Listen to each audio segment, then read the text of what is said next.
Have you done Poincare conjecture with Perlman? That's too much. That's Too much? That's too much.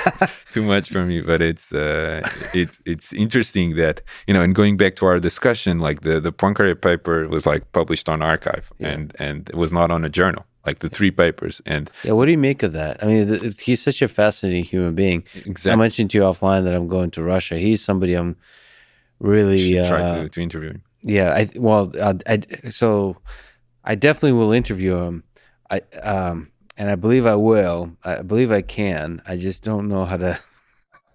I know where he lives, so here. Okay, my hope is, my conjecture is that if I just show up to the house and look desperate enough, or threatening enough, or some combination of both, that like the only way to get rid of me is to just get the thing done. That's the hope. It's actually interesting that you mentioned that, because so a couple of weeks ago I was searching for like stuff about Perelman online, and ended up on this Twitter account of like this guy that claims to be Perelman's assistant, and he has been posting a bunch of pictures like next to Perelman. You can see like Perelman in a library, and he's like next to him, like taking a selfie, or like Perelman walking on the street, and like, maybe you could reach out to this assistant, and I'll send you this Twitter account. So maybe you're onto something. No, but going back to like Perelman, it's super interesting, because the fact that he published the proofs on Archive was also like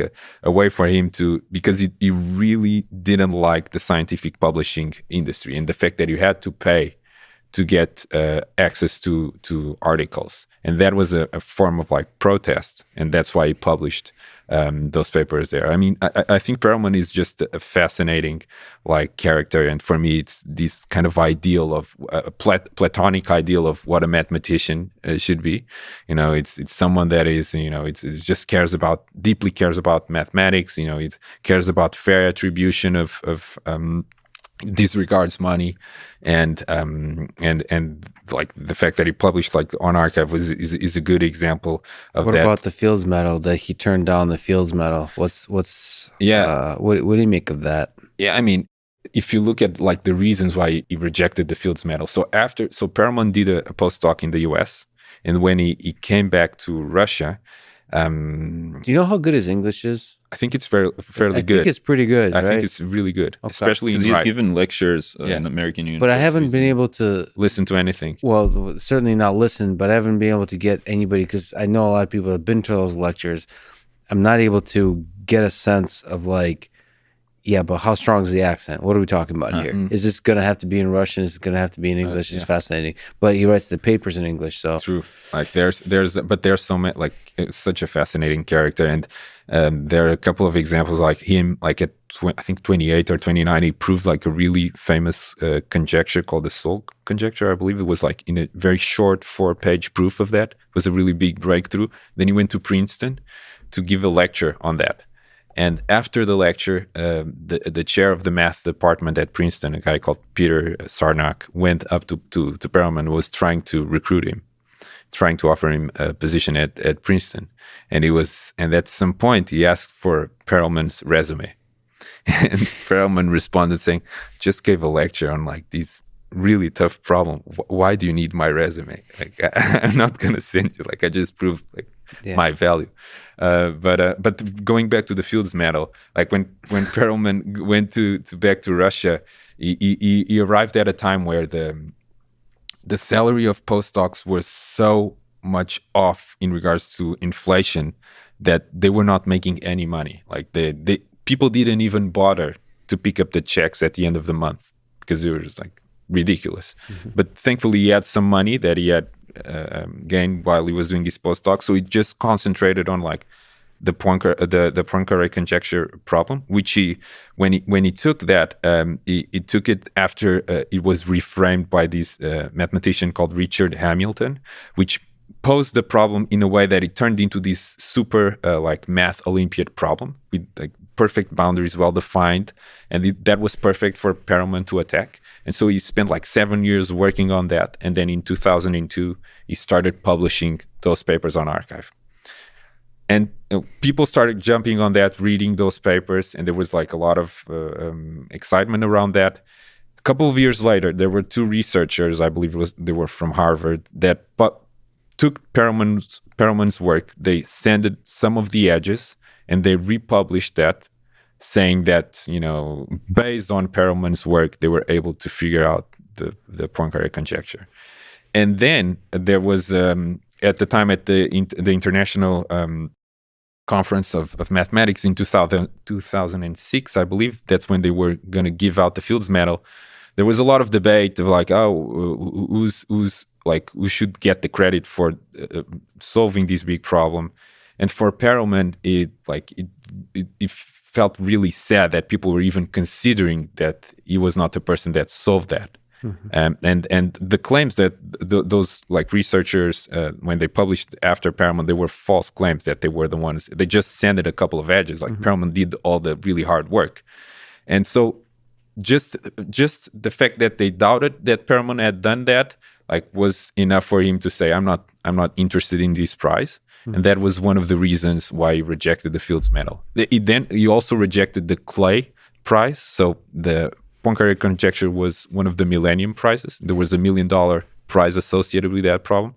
And that had to do with the fact that for them to attribute that prize, I think it had to be published on a journal.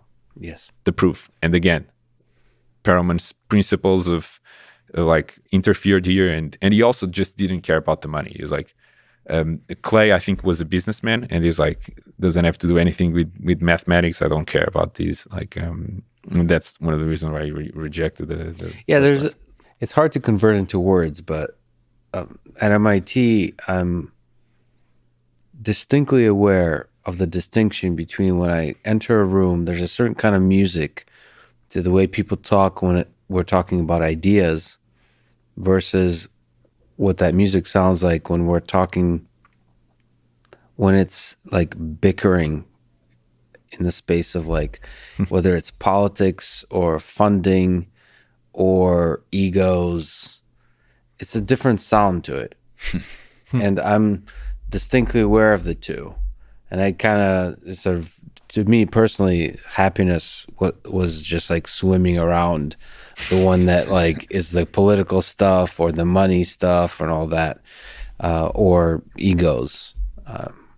And I think that's probably what Perelman is as well. The moment he senses there's any, as with the Fields Medal, the moment you start to have any kind of drama around credit assignment, all those kinds of things, it's almost not that it's important who gets the credit. It's the drama in itself gets in the way of the exploration of the ideas or the fundamental thing that makes science so damn beautiful. And you can really see that he's also a product of that Russian school of doing science. And you can see that people were, during the Cold War, a lot of mathematicians, they were not making any money. They were doing math for the sake of math, for the intellectual pleasure of solving a difficult problem. Yeah. And even if it was a flawed system and there were a lot of problems with that, they were able to actually achieve these. And there were a lot of and Perelman for me is the perfect product of that. He just cared about working on tough problems. He didn't care about anything else. It was just math, pure math.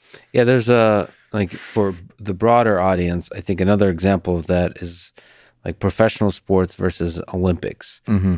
Especially in Russia, I've seen that clear distinction where, because the state manages so much of the Olympic process in Russia, as people know, with the steroids, yes. But outside of the steroids thing, is the athlete can focus on the pure artistry of the sport. Not worry about the money, not just in the way they talk about it, the way they think about it, the way they define excellence, versus in the perhaps a bit of a capitalist system in the United States with American football, with baseball, with basketball. So much of the discussion is about money. Now, of course, at the end of the day, it's about excellence and artistry and all of that. But when the culture is so richly grounded in discussions of money and sort of this capitalistic merch and businesses and all those kinds of things, it changes the nature of the activity. and it's in a way that's hard again to describe in words, but when it's purely about the activity itself, it's almost like you quiet down all the noise enough to hear the signal, enough to hear the beauty. Like whenever you're talking about the money, that's when the marketing people come and the business people, the non-creatives come and they fill the room and they create drama and they know how to create the drama and the noise, as opposed to the people who are truly excellent at what they do. The person in their arena, right? Like when you remove all the money and you just let that thing shine, that's when true excellence can come out. And that was of the few things that worked with the communist system in the Soviet Union, to me at least, as somebody who loves sport and loves mathematics and science, that worked well. Removing the money from the picture. Not that I'm saying poverty is good for science. There's some level in which not worrying about money is good for science. It's a weird, I'm not exactly sure what to make of that, because capitalism works really damn well. Yeah. But it's tricky how to find that balance.